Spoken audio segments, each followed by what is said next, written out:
Hi there, it's Dr. Rucker with Tyler. We're both from Reverse Medical.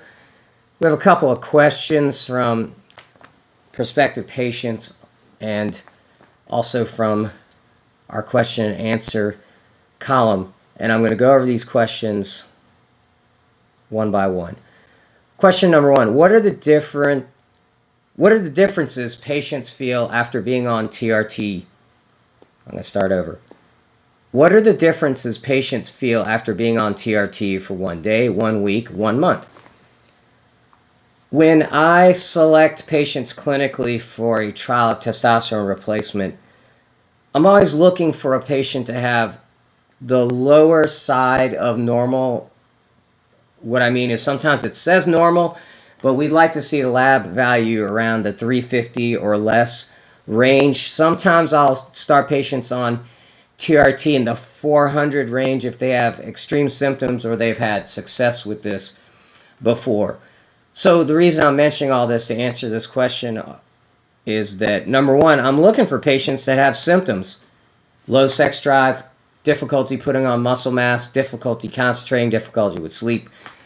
And then once they start taking testosterone, and I'd say 90% of our patients use injections, once they start taking testosterone, they often will feel the effects within a week or two.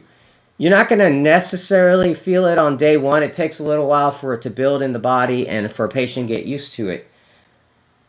At the same time, some patients might take 3 to 4 weeks before they notice the change because the onset, how it feels, can be subtle. So that's what you can expect, anywhere from a week or so to 4 or 5 weeks to see an improvement in your symptoms, meaning more energy, more motivation, better results in the gym, and oftentimes better results in the bedroom.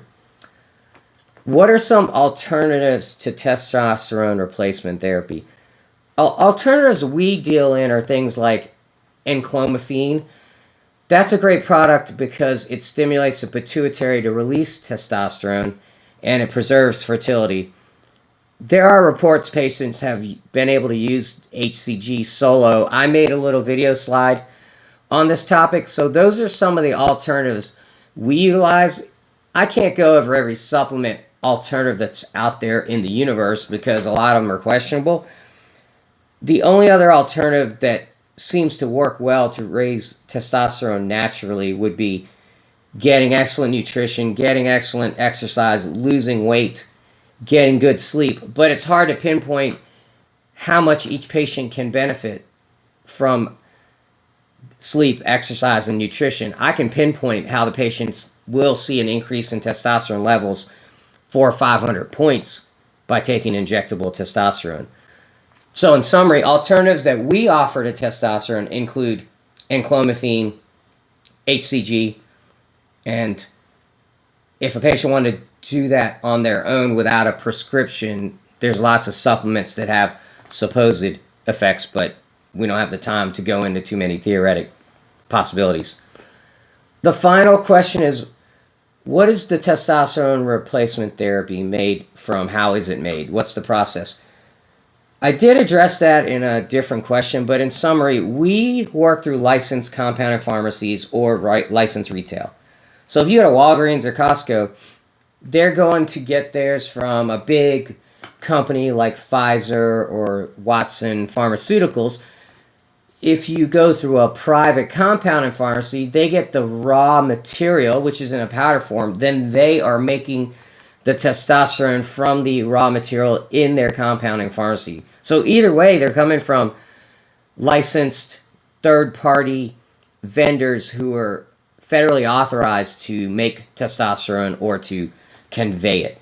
So that's where the testosterone comes from. And there's probably 10 or 15 different licensed compounders in the States. So it depends on which compounder has a good shipping time frame because they're all licensed and they all have quality products. So that's my summary of those questions. Thanks for the excellent questions.